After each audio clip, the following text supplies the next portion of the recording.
Hi, I'm Tom Bradford, and in this video I'm going to explain the 13 startup visa programs that are available to you in the EU. And these are routes through which you can secure a second passport without investing the sort of money that you would typically invest under the investor visa programs in the EU. So if you have a qualifying business and you're an entrepreneur, then you can avail of one of these 13 programs. So let's get into the detail of them. So the first one I'm going to look at is the UK. And for this, each business proposal is assessed against the criteria of innovation, viability, and scalability.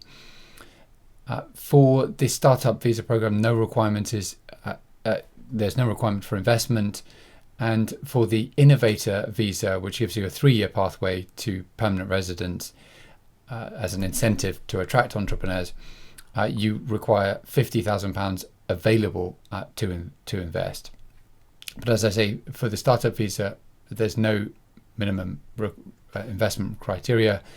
And also, when you switch to the innovator visa, you don't necessarily need to show that you have 50,000 available. You can fulfill one of the other criteria for settlement. Now, I've produced a number of videos on the UK route, so check them out on this channel. For Portugal, this is the second one. The assessment of the startup is based on, again, the criteria of innovation, but also growth potential, scalability, and likely continuation of the program in Portugal after the program, as well as the potential for qualified job creation, turnover volume, asset value, and internationalization. So I've again made some videos about the Portugal route. For Portugal, there are also the D2 and D7 routes. So the feedback on Portugal is that it's more straightforward, in fact, to just go through the D2 or D7 routes rather than getting an endorsement for a startup visa. So effectively, you can come into Portugal as an entrepreneur, and you don't just have to be in the tech sector, for example. You could, and the other bigger point is that if you have a sufficient passive income, you only need something like €500 per month in passive income, for example, rental income, then you can qualify for the retirement pathway, whatever age you are. There's no restriction on that. It's almost like a passive income visa route. So Portugal is the second option for you. Again, I'm going to be making more videos about each of these routes on the channel, so feel free to subscribe and get a notification bell. On this one, I'm just giving an overview. Now, for France, your startup must obtain a certificate from the Ministry of Economy acknowledging its innovative nature, but they use similar criteria in France. And if you have the support of one of the incubators, I've got a video on the startup visa route on this channel in more detail for France, then if you have the support of the incubator, then that can generally be secured. Latvia is the next one I want to focus on. So that's the fourth out of the 13 options. The applicant here must comply with the definition of a startup company. So it produces or plans to produce an innovative product or service, or a scalable business model is applied for the implementation. And for Latvia, similar businesses tend to succeed. So a lot of my clients have SaaS businesses, software as a service businesses, or IaaS businesses, so information as a service. And that could include e-learning businesses, e-commerce businesses that are approaching things in a slightly different way, not just Amazon FBA, and businesses in relation to plugins or software businesses. And I do have clients who are doing machine learning, AI, but they're not all technology wizards necessarily. Not all software engineers. Many of them are the entrepreneurs, and they have teams, and they bring in the right expertise into their teams.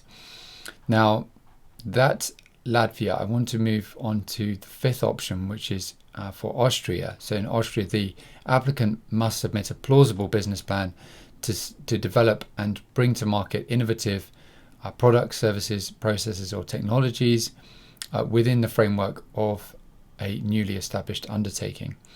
The applicant must submit documents verifying the innovative nature of the business. So again, here, as with the routes that I've just covered, you don't actually need to be, or at least not all of the bodies within those jurisdictions require you to already have a business and to have a minimum viable product and to already be in revenue.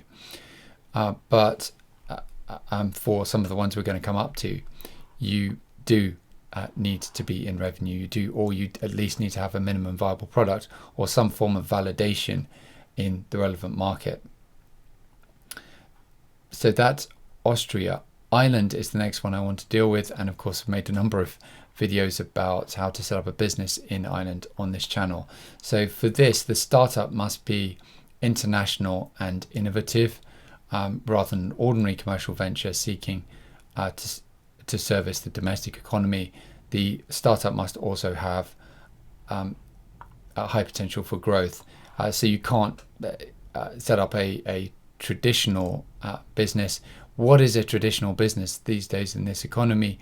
Well, particularly as we go through COVID and the corona crisis, it's accelerating this movement towards the digital economy, and increasingly traditional businesses are having to reinvent themselves and move increasingly into the digital domain. So I suspect that more and more businesses will qualify, but clearly you can't, under any of these routes, set up a restaurant type business or anything like that. Not that anyone would want to in the current climate. On Ireland, as I've said in my other videos on the Irish route, you can also come in on the critical skills permit. So you don't necessarily have to come in specifically under the startup visa route. And I think Ireland, in comparison with some of the other jurisdictions I've mentioned, tends to yield more unpredictable results in terms of the decisions by the committee that determines these applications.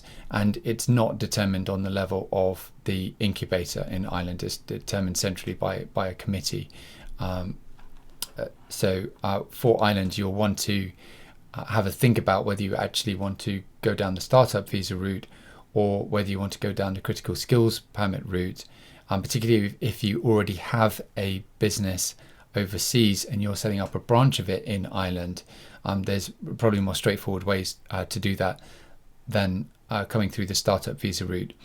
And on that note, you can set up a traditional business in Ireland under a critical skills permit, and there are various critical skills, including web designers and that sort of thing, various tech roles. But it's actually quite broad as well. It includes senior managers, and also as long as if you don't fall within the critical skills list in Ireland, but you do or you will be paid at least 64,000 euros, then as long as you don't fall within one of the excluded roles, which is very sort of roles that are deemed to be low skilled, then you can still qualify. So if you come in on that basis, you would have a work permit rather than the startup visa, but you would still have the same trajectory. So securing a stamp 4 visa, which is the highest form of permission in Ireland at year 2, and then be on a 5-year pathway to permanent residence in Ireland, or the equivalent of it, which is a stamp 4 visa. But at year 5, you'd be able to apply for to naturalise as an Irish citizen. Now, there's been recent case law in Ireland and on the citizenship, and basically if you are out of the country for 6 weeks or more in any 1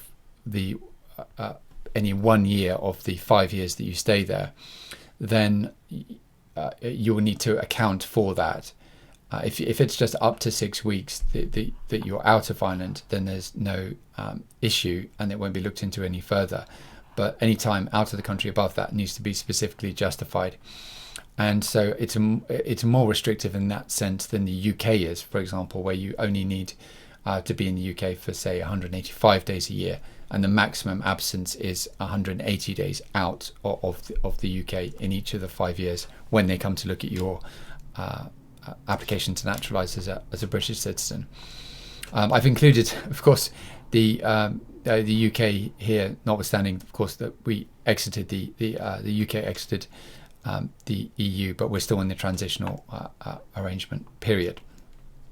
Now, the next country in the EU where you can get a startup visa, it's number 7, is Finland.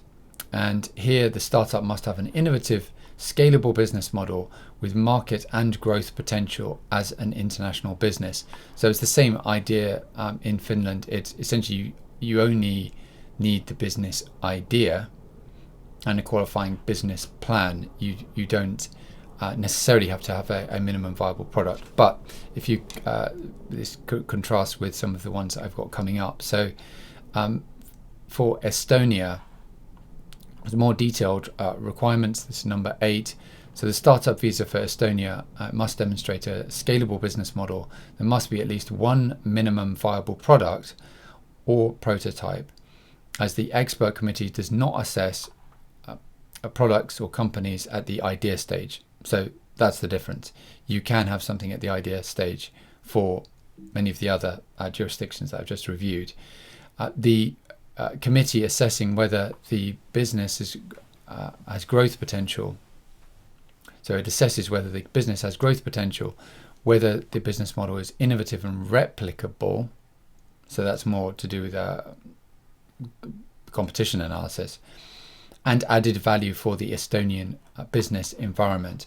And I think that is something which, if it's not expressly stated, is implicitly stated or implicitly required by the other jurisdictions that I've reviewed. In other words, you've got to have a business reason for going there. And therefore, as a minimum, there's got to be some market analysis of the local jurisdiction. You can't purely be servicing non-domestic markets.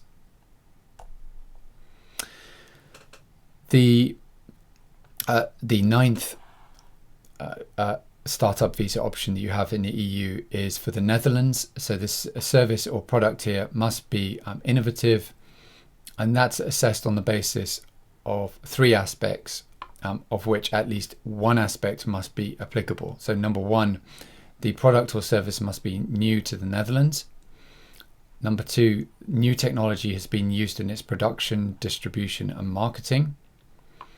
And 3, there is an innovative organizational structure and working method.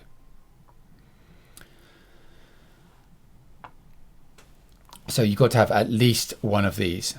So either the product or service is new to the Netherlands, or new technology has been used in its production, distribution and marketing. So I would include in that new technology, new software technology. Or 3, there is an innovative organizational structure and working method. So in most cases for the Netherlands, it's likely to be easiest to show that the product or service is new or different. And then again, there's a question of materiality, whether something is completely new. I would say that under all of these, there's no requirement for your business to be completely unprecedented. On the contrary, you've got to be operating within the innovation economy. And the requirement here, the product or service must be new for the Netherlands. That reflects a broader requirement of the startup visa regimes, or broader understanding that you're bringing something new or different to the market. And the way that you would often go about identifying that is through comparing your competitors, looking at the features of their products or services, and then seeing what features you're offering. That's the new bit, and that's adequate in the overwhelming majority of cases. But then you've got to show that there's a market need for that additional feature of your service or product. The next jurisdiction, next option for you for a startup visa in the EU as a pathway to a second passport and business opportunities is Italy. So the innovative aspect of the business is determined in Italy according to the presence of at least one of the following criteria: research and development and innovation spend is at least 15% of annual costs or turnover. Newly established startups that have not filed their first accounts must provide a forecast of R&D expenditure, and that's something that my clients will often do, particularly in relation to R&D. If they have a software development cycle, for example, then what's the spend going to be at each stage? For example, in building an app, if it is an app, then in the user testing of that app, and then in the production of the beta model product. Alternatively, that you're going to employ highly qualified personnel, at least 1/3 PhD holders or students or researchers, or at least 2/3 master's graduates. So for most people that wouldn't apply. Or lastly, you're the owner or licensee of a registered patent or owner of a registered software. So most software can't be patented, and therefore it's a question of registering a design. And registering a design is usually a much more straightforward process than registering a patent. The 11th option for you for the EU for a startup visa is Cyprus, and Cyprus is of particular interest because of course there's an alternative here which may be of real interest to you. The investor visa in Cyprus, and this offers a true citizenship by investment program as opposed to residency by investment, but it has a true citizenship by investment program, and I have made some detailed content on this channel about the Cyprus regime and also about the tax planning around Cyprus. But there you would be investing over 2 million in real estate and donations, government donations. Now, for some, that sort of investment is acceptable, but with increasingly volatile real estate markets, if you do have a business and you're an entrepreneur, you're operating in the digital economy, then this may be a much more affordable option for you and much more effective option. Now, the enterprise must be innovative. To be considered as innovative, the enterprise's research and development costs must represent at least 10% of its operating costs in at least one of the 3 years preceding the submission of the application as certified by an external auditor. So what you can see here then is that there's a requirement for you to have already had your business up and running, which is not a requirement of many of the other options that I've just outlined. But here for Cyprus, you do need to have had your business up and running. So that's Cyprus. The 12th option for a startup visa in the EU is Spain. Now here, the innovative activity must demonstrate added value for the Spanish economy, innovation and investment opportunities. Although not mandatory, job creation is also considered.